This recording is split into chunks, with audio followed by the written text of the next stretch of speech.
No, I will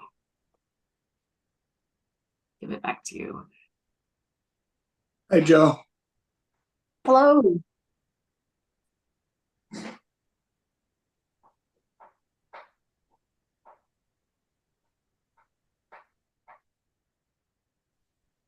Thanks for bearing with us, everyone. We've got all the tech set up, and then I'm just going to do a quick glance at the roster and give us a couple minutes.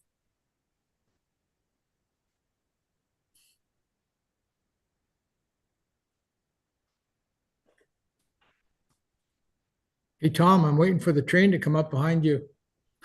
Yeah, I think it's order right now. It's too early. I don't think the volunteers wake up this early.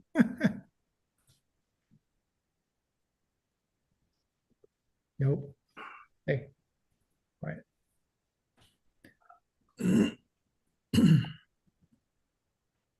It's a nice trail alongside of it, though. They use that for a bike trail? Yeah, you can. But if you have really skinny tires, it can be problematic because the slats have gaps in between. So you got to be really conscious if you're riding it on a bike. Where's that at? Astoria Mm. goes along the riverfront there. Mm.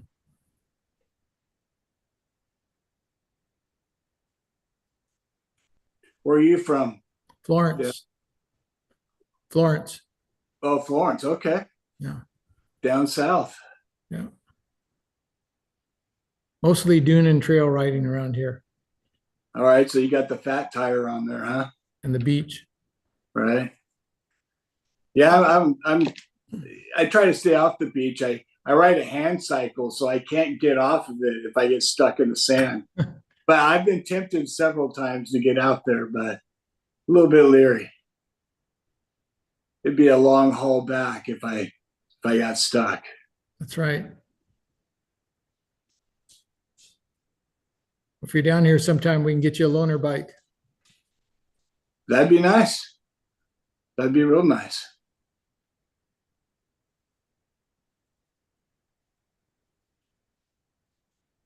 A loaner hand cycle or a loaner bike? A loaner bike. I ride a hand cycle. E-bike. Okay, I got a hand cycle. I broke my back, so I can't ride bikes anymore. Mm. So it's all by your hands, right? Yeah, it's a crank like this. Yeah, right. And I upgraded about a year and a half ago to e-assisted, and boy, that's a game changer. Helps you out a bit, huh? Oh, especially on the hills, and you don't rip up your shoulders and arms as much. Right. It's just like anybody else. It's a game changer for people who are starting to get a little older. Yep, that's right. And it's funny too. Now, I ride often, and I see an older generation more and more riding on the back trails than I've ever seen before because of e-bikes. Right. Okay, everybody. We're going to get started here in just another minute. Still letting people in from the waiting room. Can everyone see my screen? Yes. Excellent.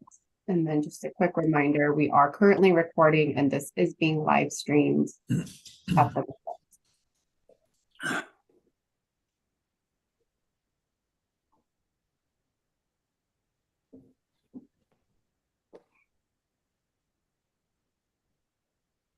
Nope. Down. Down.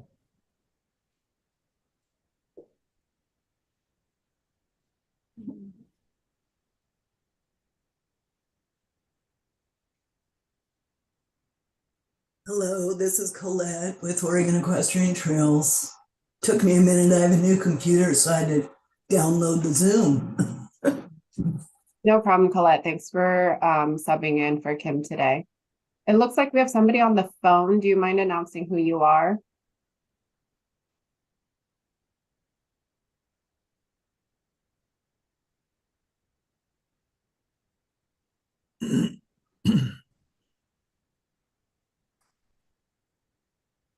If you're joining us by phone and the last four digits of your phone number are 8580, do you mind announcing who you are?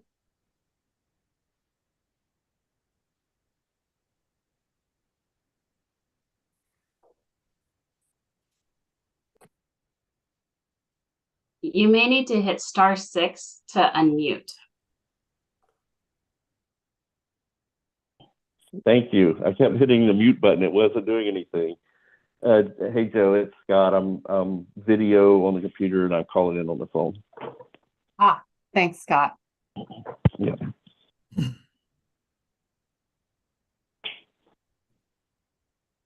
Okay, and I think we are just about ready. Daniela Crowder, can I just get a clarification? Are you subbing in for, are you subbing in today, or are you the person that's going to be on the rack?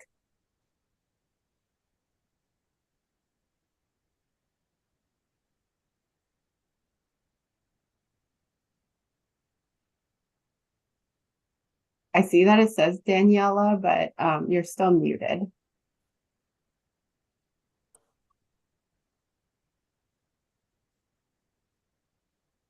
If you're speaking, we can't hear you. All right, now I'm on. There we go. Thank you. So this is Elliot Crowder. Daniela Crowder is not doing it. I was the one that filled out the information. So her husband and we both own the bike shop together. So I'll be the one that's sitting on this committee. Perfect. Thank you so much, Elliot. Do you mind if I change your name in this meeting so that it reflects Elliot instead? That's fine. Yeah. Thank you. Is that 2 L's, 2 T's? It is 2 L's, 2 T's. Gotcha. Thank you. Okay. All right. Well, I think we've got majority of the folks here. We may have a few more that try to join as we go on. And if they do, I will check periodically so that I can let them into the waiting room, in from the waiting room. So, okay, time's 11:05. We have 21 people in this call currently. Thank you so much for joining us today for the OPRD Electric Assisted Bicycle Rules Advisory Committee, one of 4 meetings, and that's kind of a daunting amount. So first of all, thank you, all of you, for committing to be on this rack. And it's a lot of meetings. Typically, when we do rules advisory committees, we don't usually exceed 1 or 2 meetings. But this one deserves quite a lot of attention and discussion. And then our first meeting here today will be just kind of going over the background, a little bit of introductions, some rules, and then we'll be able to talk about what the future timeline looks like and our plans. So we'll move forward into that. So why are we all here? Well, electric assisted bicycles are rising in popularity in state park properties and along the ocean shore. And this is a rule that we have attempted to propose and look at back in 2018. So today we're going to be talking about the current rules as they are, and then we'll look at the future meetings where we will be discussing additional proposed rules and rule changes, or if there should be changes at all. So we are updating them. We are seeing a rise in the popularity. We're seeing more and more people. Sometimes the cost of the electric assisted bicycles can range, and the prices are starting to come down, becoming more and more affordable. So we're expecting this trend to increase.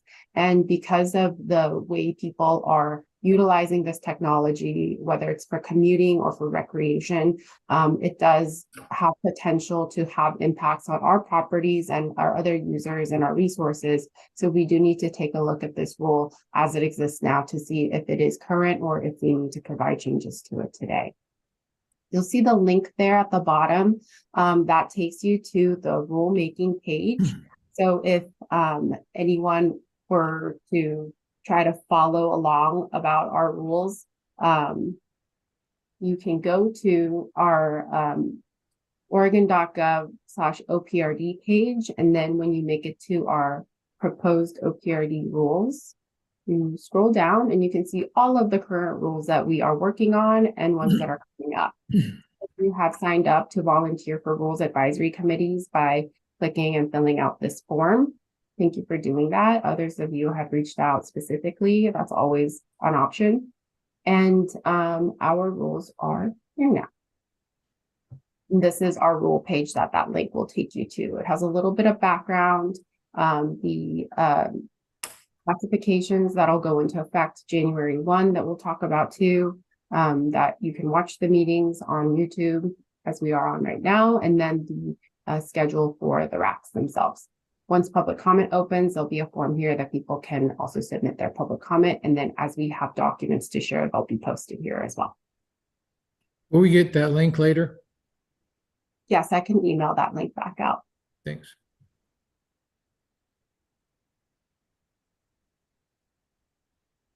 Okay, so like I said, this is a pretty big group, so let's get to know each other a little bit.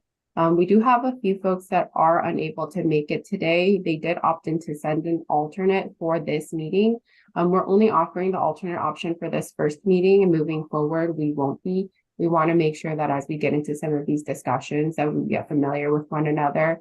If people miss meetings, they can watch the recordings online. And then at the beginning of every next meeting, we'll have some opportunities for those that missed to be able to talk and catch up on what they have to share. So there'll be some opportunities there. And then, like I said, this is just the beginning of the rulemaking process, and there'll be plenty of other public involvement opportunities later on.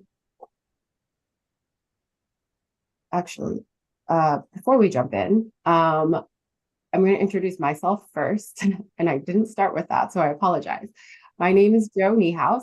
I'm a policy advisor with Oregon Parks and Recreation Department in the Government Relations and Policy Unit. And I apologize, I have a little bit of a cold and a cough, so I may be periodically muting myself or stopping video so you don't have to see me. Blow my nose, but I'll also be sharing screen most of the time, so you probably don't need to see that anyway. I was trying to think of a really fun icebreaker for all 25 participants to do, but that seemed like a little bit of a hassle. So I do have a poll that I wanted to share, and I'll have this up for a couple minutes. It's just short and sweet. They're just some quick questions about parky adjacent questions, and it's just a way to see where we all kind of fall within some of these opinions. So you should be seeing that poll pop up on your screen, and let me know if you don't.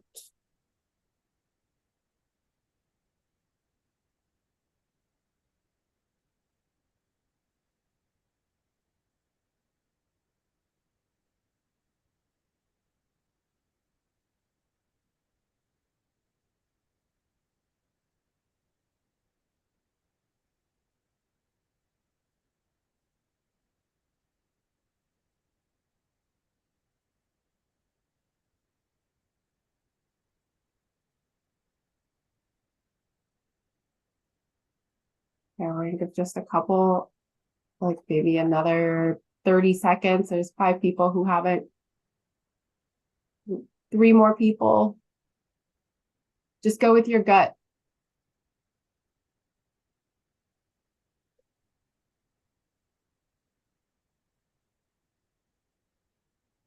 Okay, if you haven't submitted yet, you've got 5 seconds, and I'm going to end the poll. Okay, what?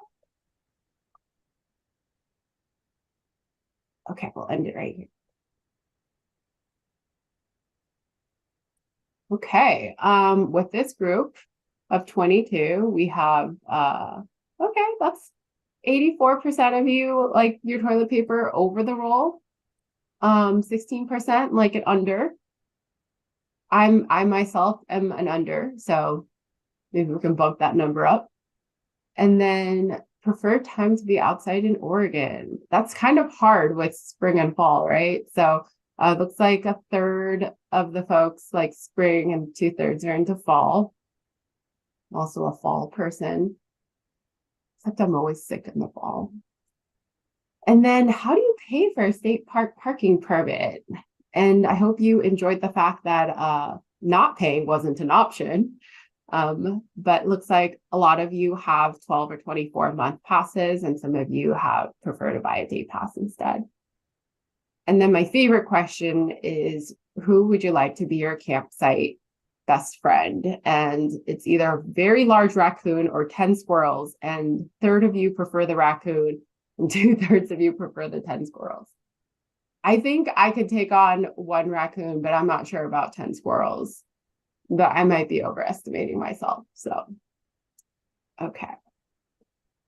You're probably wondering, what does this have to do with e-bikes? And it really doesn't. But as we look at the large group that we have gathered here today, we're going to be getting into some conversations where we have a lot of different perspectives and experiences. And I want you to all know that even though we may not agree on everything related to e-bikes or the way that we recreate, there are other things that we agree with each other. So I hope that helps sort of plant a seed for getting our respectful discussion going in the future.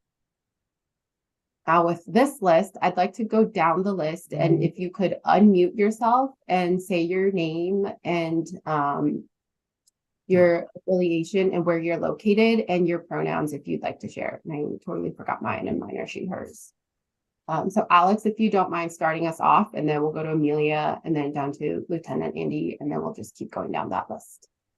Sounds good. I'm Alex Breer. I'm the Trails Program Director for COTA, the Central Oregon Trail Alliance here in Bend, Oregon. My pronouns are he, him. Thanks. Hi, my name is Amelia O'Connor. I'm a Central Coast resident, also a mother and avid surfer with a background in coastal biology. My pronouns are she, her.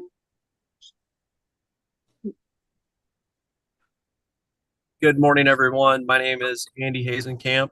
I'm a lieutenant with Oregon State Police, and I'm currently assigned to the North Coast, and I oversee OSP operations in Clatsop and Tillamook counties. Thanks for having me. Hi, good afternoon. My name is Chris Vogel. I'm with Oregon Department of Fish and Wildlife. I'm the Wildlife Area Operations Coordinator based in Salem, but I live in Eugene. Chris.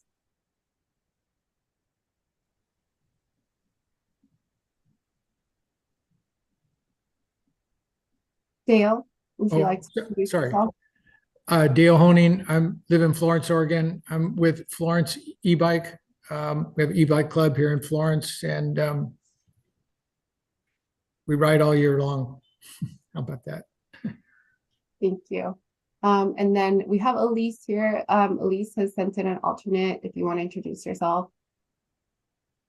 Hi, I'm Philip Johnson. I'm the Shoreline and Land Use Manager with the Oregon Shores Conservation Coalition. As Joe said, I'm just sitting in on this meeting with Berlice Newman, who's the Executive Director of Oregon Shores, who will subsequently be participating. Thanks, Philip. It's good to see you again.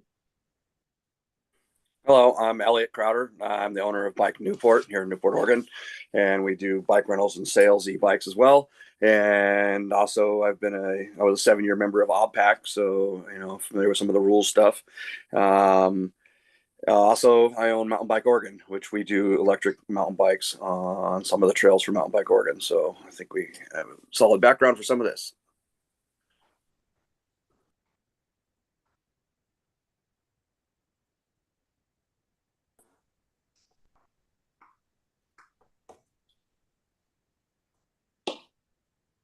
Everett, are you on? Yes, my name's Everett Colleen, and I'm with the Oregon Trails Coalition. I work with programs and trails initiatives, and I'm based here in Eugene, and my pronouns are they and them. Hey everyone, I'm Ian Davidson. My pronouns are he and him. I am with the Oregon Department of Transportation. I am the Bicycle and Pedestrian Program Manager, and I am the staff liaison to the Oregon Bicycle and Pedestrian Advisory Committee. Hi, John MacArthur, he, him. I'm representing, it says e-bikes for all work group, but we've recently changed the name to the Oregon Micromobility Network, and it is a loose confederation of interested parties that are promoting e-bikes for all in Oregon, both policies and safe kind of use of e-bikes. But I also work at Portland State University and have been researching e-bikes for almost 15 years. Hello, my name is Colette Hayes. I'm one of the vice presidents of Oregon Equestrian Trails, and I'm standing in for Kim McCarroll, who is also a VP of Oregon Equestrian Trails. Oregon Equestrian Trails is a nonprofit that's been building and maintaining horse camps and equestrian trails for 70 years or 55 years. And we work on educating trail users on how to share trails with horses. So that's a big deal for us here. Thank you. Morning, everybody. My name is Laurel Hellman. I'm the Ocean Shore Resource Coordinator for Oregon Parks and Recreation Department. And Nicole isn't able to join us today, but Nicole Sprescher is also with OPRD in the planning department.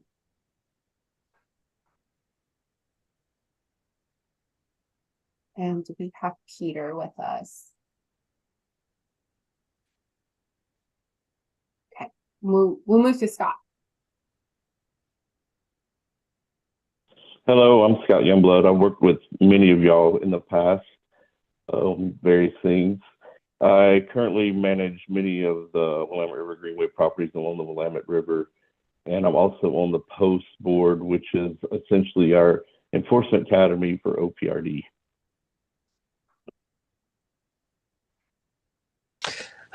My name's Simon. I'm the OPRD beach ranger for Cape Lookout State Park, representing the other beach rangers as well on these meetings, and look forward to the meetings.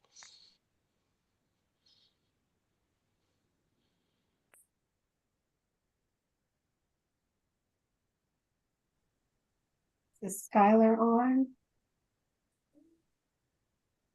And to you, Tom. Hi, Tom Sayre.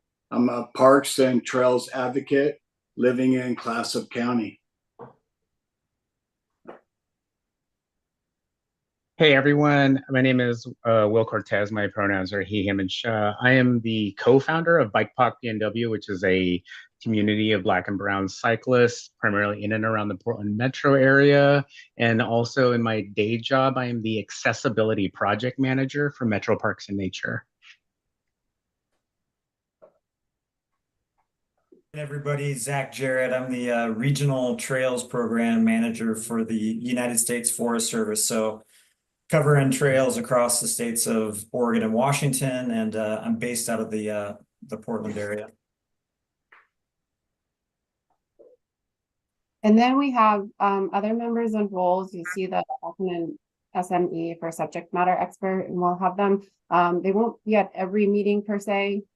They're welcome to, and they'll be able to offer perspectives for the groups that they are representing, and also some background as well. So Amanda, do you want to kick us off? Sure. Morning, everybody. I'm Amanda Howell. I use she, her pronouns. I'm the Innovative Mobility Program Manager with ODOT, and I'm in the Public Transportation Division along with my colleague Ian, who introduced himself earlier. And I have also been serving as the subject matter expert on micromobility within the Public Transportation Division. Helena Kesh is the OPRD ADA coordinator. She is also our tribal relations coordinator, and she'll be able to join us starting our next meeting. Steve?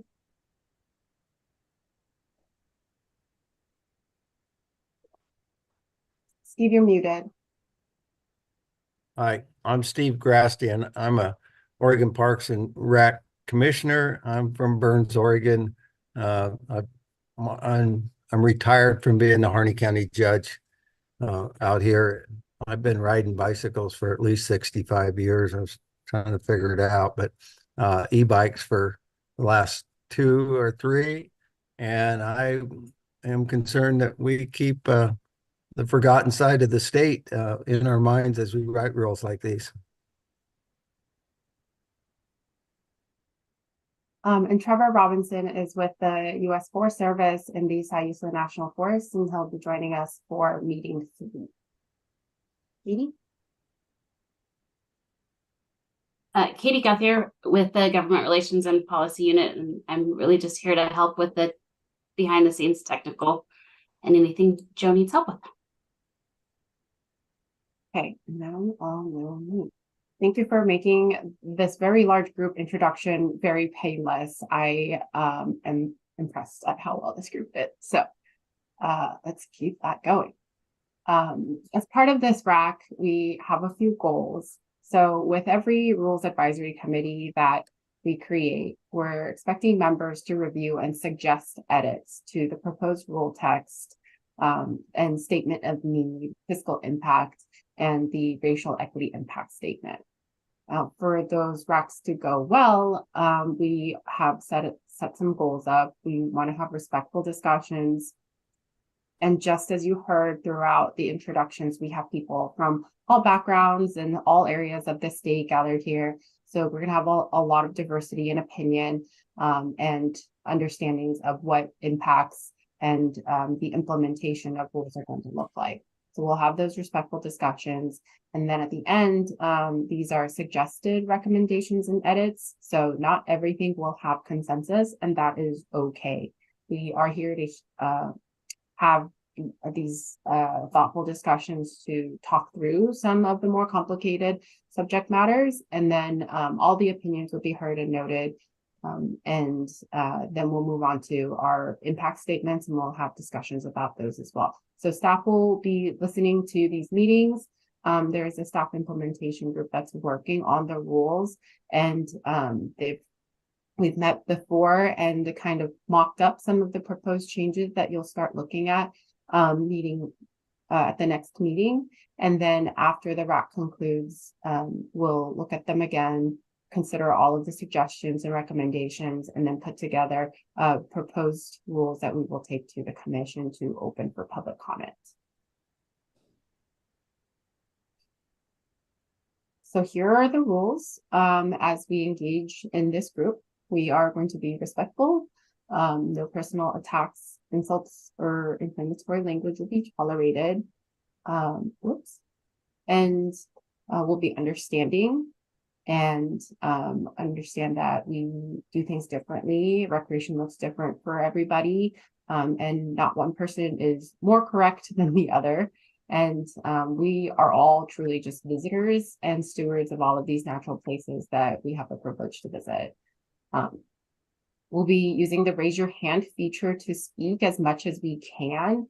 If you have issues with the tech, let me know. When we get into some of the more heavy discussions and people are going to be kind of in a natural conversation flow, we will try to use the use your hand feature so that we can keep track of the order of speaking.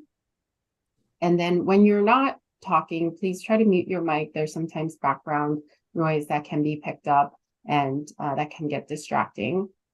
And please stay on topic. If you have things that we want to discuss, but we're not quite getting to that yet, we can parking lot it. You're welcome to add it into the chat and we can revisit that. And you can ask questions. I don't think I have the Q&A feature turned on for this meeting. This is a less discussion heavy meeting, but we'll have a portion at the end of this presentation, near the end of this presentation, to ask questions. But I'll get the Q&A feature turned on for the future meetings. And then we'll stop periodically to look at which questions have come up into that. And then, like I mentioned earlier, the beginning of each meeting will allow about 15 minutes for those who missed the previous meeting and watch the recording to be able to also share their thoughts and opinions. And that way that it's a little bit more of a discussion. And I know the scheduling is difficult with a group this large, and not everyone can make every meeting. So we'll be as inclusive as possible on that front. If anyone has any other suggestions for rules moving forward, if you want to put them in the chat, we'll take a look at that later.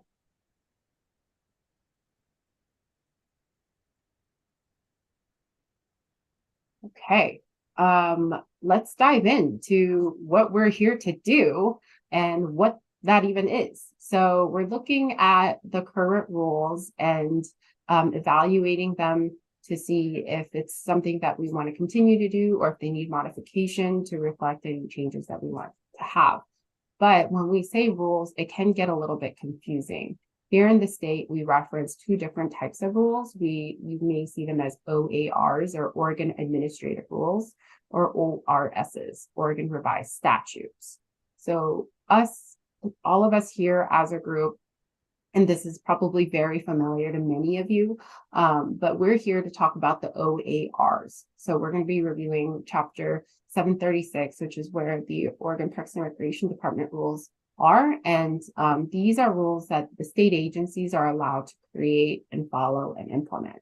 So these are the rules our park rangers can enforce.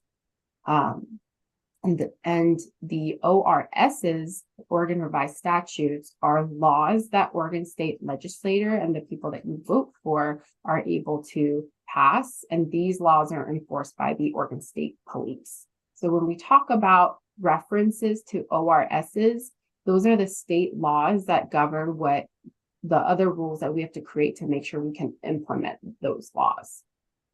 Does anyone have any questions about the differences between OARs and ORSs? Don't see any hands up. Great.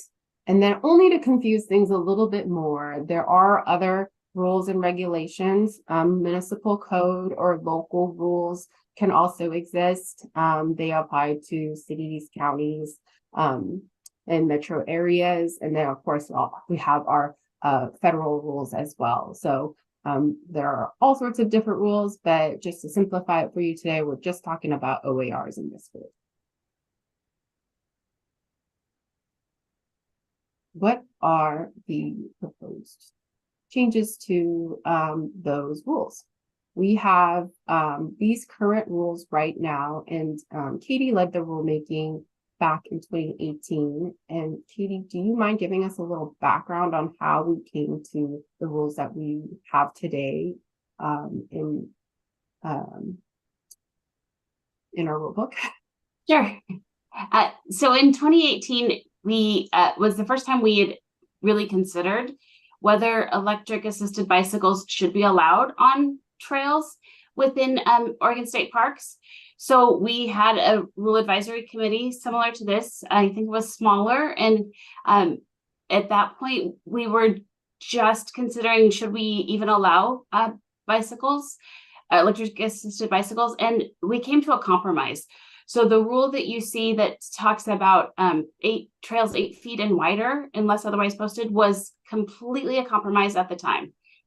We had some people on the RAC who thought electric assisted bicycles should be used in lots of places, and some people who thought that they shouldn't be used at all. And so we kind of agreed and came to a compromise, and that's how we moved forward. And those were the rules that were put into place in parks, and we wanted to make sure that all of the existing safety and behavior rules for other bicycles were included. So we made some modifications to the other rules. We also considered making changes to the ocean shore at the time. We took public comment and on those, and there were some pretty significant comments and concerns, and maybe some misunderstanding about how electric bicycles operated at the time, but concerns about user conflicts and existing uses on the ocean shore. So the commission at the time determined and decided not to move forward with any rule changes at that point. So, and we haven't revisited it since then. Thank you. And then the asterisk down below references that there are proposed changes to general park area rules concurrently. What that means is if I go back to our rulemaking page, there's actually our general park area rules that are also upcoming that have changes to some of the same chapters that we'll be looking at and sections of the rules. So when we go over the actual rule language in the next couple meetings, you'll see a document like this, but there may be changes happening in other areas that will sort of change the numbering of the future rules. So it's not going to impact the content of the work we're doing, but it is going to look a little bit different when we get the proposed rule document out to the commission. So I just wanted you to keep that in mind. There may be a couple different things in there, and it's a good way for us to help plug another rule change that's happening. And so that public comment period is going to be coming up sooner. I believe this rule is going to open hopefully by the commission in November, so that there'll be public comment period December, January. So you'll be looking at that timeline. I hope that's not too confusing. We'll get back to the presentation. So a new ORS, and now you're thinking, Joe, you just got done telling us we're only going to be talking about OARs, which is true, but we have a new state statute that goes into effect January 1st of this year, and that was from a House bill that passed in the last session. So because of that, we have some changes we need to make to our rules too, because there are some new definitions by this statute that needs to be clarified. And lucky for us, we have some subject matter experts on this definition. Amanda, do you mind explaining the new definitions here that are going to be part of this ORS? Sure, yeah. So previously, or I guess still currently up until when this statute takes effect, we had one definition. Well, we had a definition of an electric assisted bicycle. That was a catch-all definition, and it was separate from the definition that we have for a bicycle. And what this ORS did, HB 4103, which was adopted this year, moves us to defining an electric bicycle as a bicycle. So it calls back to the definition of a general bicycle. But then it says in order to be an electric assisted bicycle, it needs to meet one of these three different classifications. And this is these are standardized classifications that at this point, I think at least more than 40 states have adopted. So this is a standardization. And as it shows here in this chart, there's the three different types of classes. All of them have an electric assist component. The core differences being that class 1 and class 2, those have top electric assisted speeds of 20 miles per hour.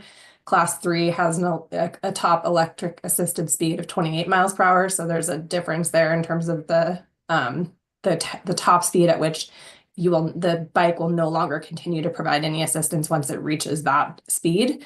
And then between class 1 and class 2, class 1 is only pedal assist. There's no throttle. Class 2 can be pedal or throttle assist. Class 3 is again only pedal assist. There's no throttle assist. And then another quick difference about class 3 is that it's required to have a speedometer. So class 1 and class 2 are not. So that's kind of a broad overview of what HB 4103 does. And again, it's just really the adoption of these three different classes, which is a standardized classification system at this point. Thank you. The bill also introduced a couple additional changes, including just updating the definition of bicycle to be equipped with pedals. And then just so we're not confused here, in the statute, when it says bicycle, it also includes unicycles and tricycles, but they're referenced as bicycles. And as long as they are equipped with pedals. And then there's also an age limit that is required for the electric assisted bicycles. So that anyone can operate it, even if they don't have a driver's license if they are 16 years or older. So you need to be 16 or older to operate class 1, 2, or 3 electric assisted bicycles by that statute. Do I have that correctly understood?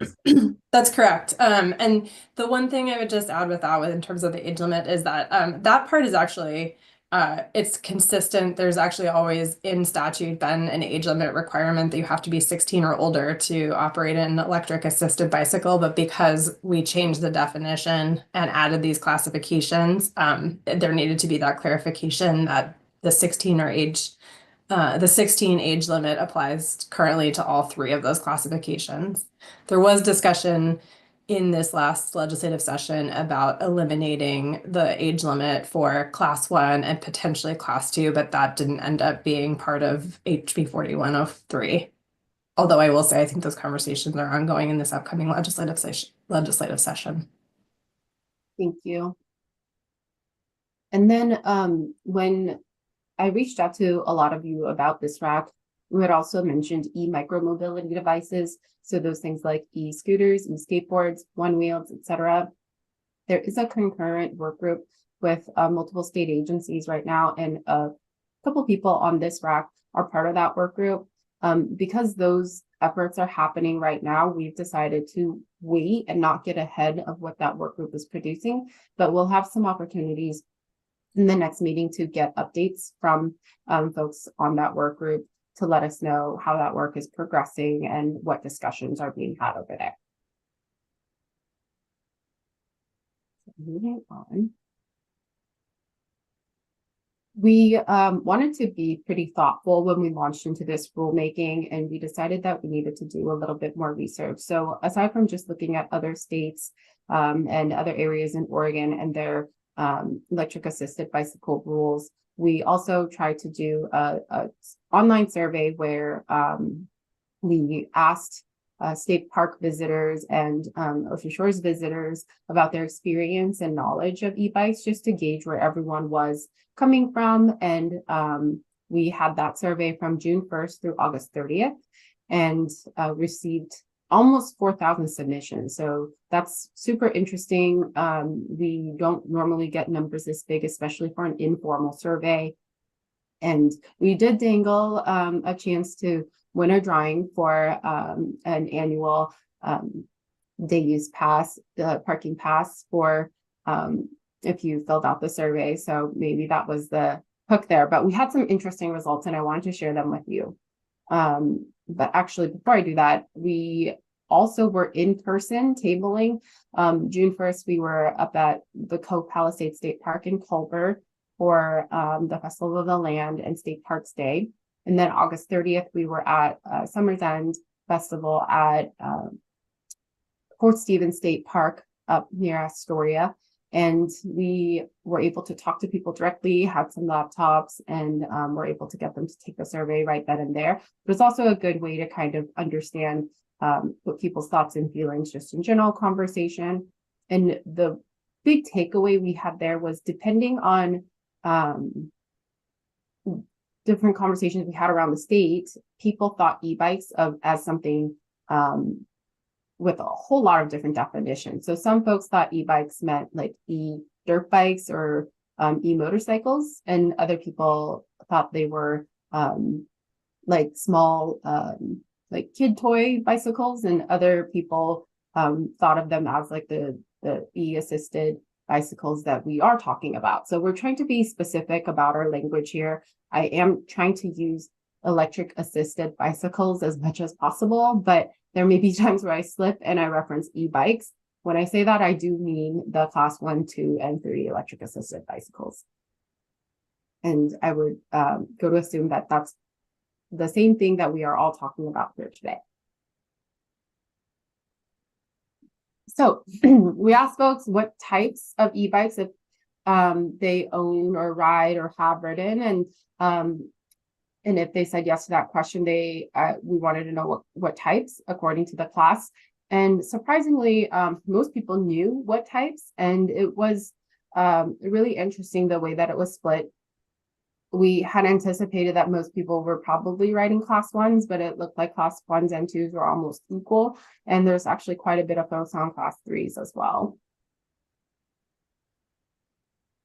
We wanted to know how often people encounter e-bikes, whether they are riding e-bikes themselves or if they're doing other types of recreation.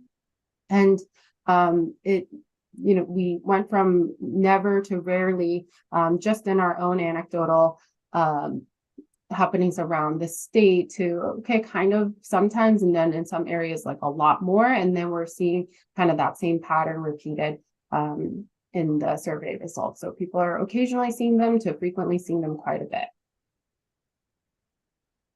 The other part of this is that they may not recognize that it's an e-bike sometimes. More and more e-bikes and their battery packs are becoming slimmer, slender, or like harder to see or disguise, or people aren't going very fast. It's not always easy to tell right off the bat. And we really want to know if people were having any the trouble or any issues encountering e-bikes on trails that impacted their own experience. And half of them said no. But over a quarter said yes, that they have, and it was negative. And then about almost a quarter said that they have had encounters and it was positive. So then it led to the question about concerns. Most folks answered no, but again, it's pretty close to a 50-50 split. And a lot of folks also said yes. So if they had concerns, what are those concerns? Mostly they were about high speeds and safety. That probably goes hand in hand with the second highest answer, which is the conflicts between trail users or potential conflicts. And then that also ties in with the crowding or increases in use, and increases in use or erosion and impacts to trail are also concerns that people are having. There were other impacts as well: noise, tribal, cultural, environmental. They were pretty much secondary, but we did have a lot of people that were majorly focused around high speeds and safety. In this last one, we had a set of demographic data questions at the end that they didn't have to answer. This was interesting because 2/3 of responses were by people over the age of 50. When people are thinking about riding bikes in state parks, we really want to keep in mind that it's people of all ages. And I think earlier before the meeting began, we had some discussion by some folks who got here early that they're seeing more and more people that are reaching more senior ages be able to recreate on e-bikes and getting to places where they normally wouldn't with regular bikes. But we're also seeing people who are able to utilize e-bikes for other reasons as well. So we have about, let's see, almost 15 minutes, but we have a couple more slides. So I wanted to take about a little under 10 minutes to see if we had any questions or discussions people wanted to get into for the next meeting, just topics, like not into the actual discussions themselves. And then if there are any concerns about anything we've talked about so far, or people have any other related questions to process.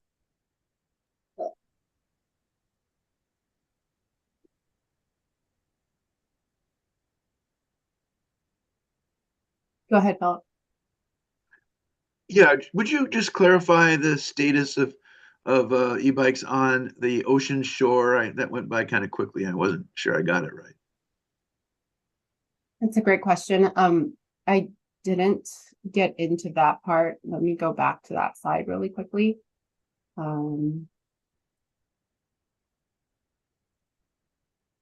So these are just from our Chapter 10 rules, so they don't address the ocean shores, but currently on the ocean shores, e-bikes are not allowed anywhere unless it is a place where other motorized vehicles are allowed. So we do allow some driving on beaches, So e-bikes would be allowed there. You can also get a permit to use an e-bike on the coast from the park manager. You do have to reach out to the park manager, and it has to be a properly flagged e-bike to use on the coast. Okay, thanks. Yeah. Dale? Is that a one-time permit or per use, or how's that work? I believe that's per use at the moment. And who has jurisdiction over the ocean shores? We do, and we'll be discussing the Ocean Shores rules as it pertains to the e-bikes at our third meeting. Okay. Will? Yeah, I guess I'm looking for clarity on, we are talking about rules as they apply to e-bikes, and we are talking about them as a outside of the realm of being used as a mobility device for anyone with a disability, correct? Yes, and we will be talking about mobility device definitions and use as well.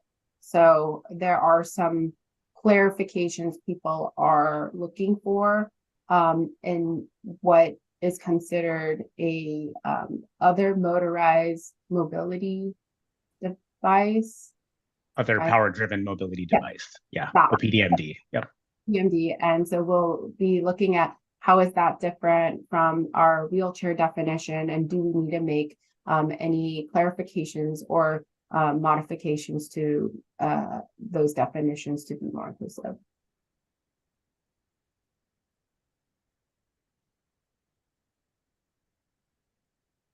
Any other questions on process? What we'll be talking about, clarifications people are looking for?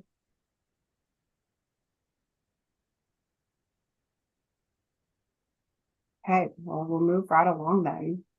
Maybe this will have some more questions come up. So looking at our timeline moving forward, our second meeting, we've picked the time for it, will be October 31st, Halloween. You can come in costume. I can't guarantee any tricks or treats, but that'll be from 11 a.m. to 1 p.m. I know it's during the lunch hour. Please bring your food if you need to. Just request that you stay muted while eating, and cameras off too if you don't want your video of you chewing live streamed. And this is when we'll be discussing the general park area or trail rules. So that's all under the Division 10 rules that we looked at earlier. And then for our third meeting, we'll be meeting sometime in early or mid-November. And we'll be talking about the e-bike rules as it pertains to the ocean shores. And then at our fourth meeting, this is when we'll be talking about the impact statements and wrapping up the recommendations to staff.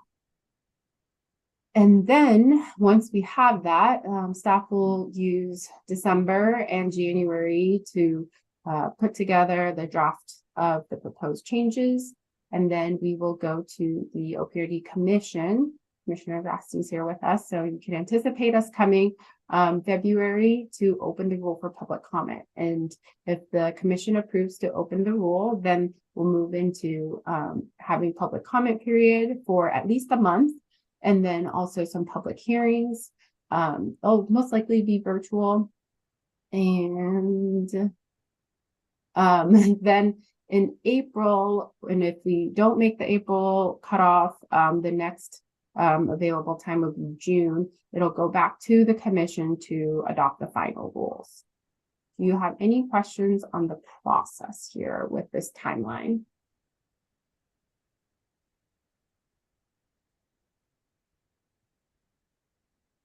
Okay, seeing none, I am going to use this time to put the links for the two doodle polls, maybe, in the chat, and asking you all to fill it out while I have you and you are in front of your computers. I did ask everybody to have their calendars ready and with them. So meeting 3 and meeting 4. I have doodle poll links in the chat right now for both of those meetings. Please fill out both doodle polls and we can pick the times for them. I will close the doodle poll officially early next week, and then we'll send out a press release that contains the dates and times for the next 3 meetings. And that way we don't have to keep doing the scheduling, and everyone will know ahead of time what it looks like. So I appreciate everyone dealing with the chaos of all of the schedules. And as people fill out their schedules, this is still open time for this rack. So if you have any questions, just raise your hand. And if not, a few more minutes.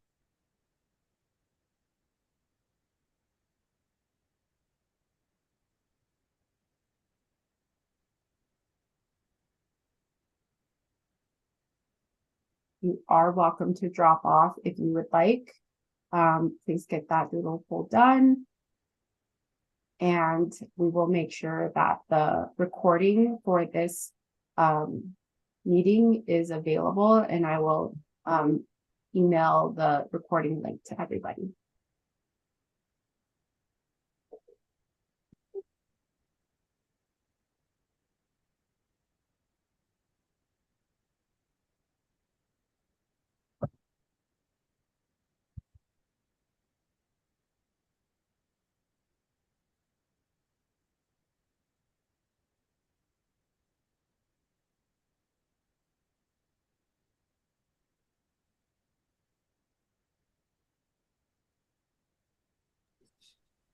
Thank you. Thank you so much.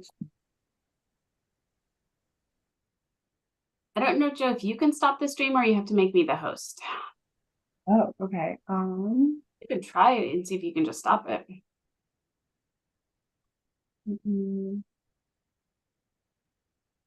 Well, before I do that, I'll officially end the meeting so people can go and stop sharing the screen. Would help.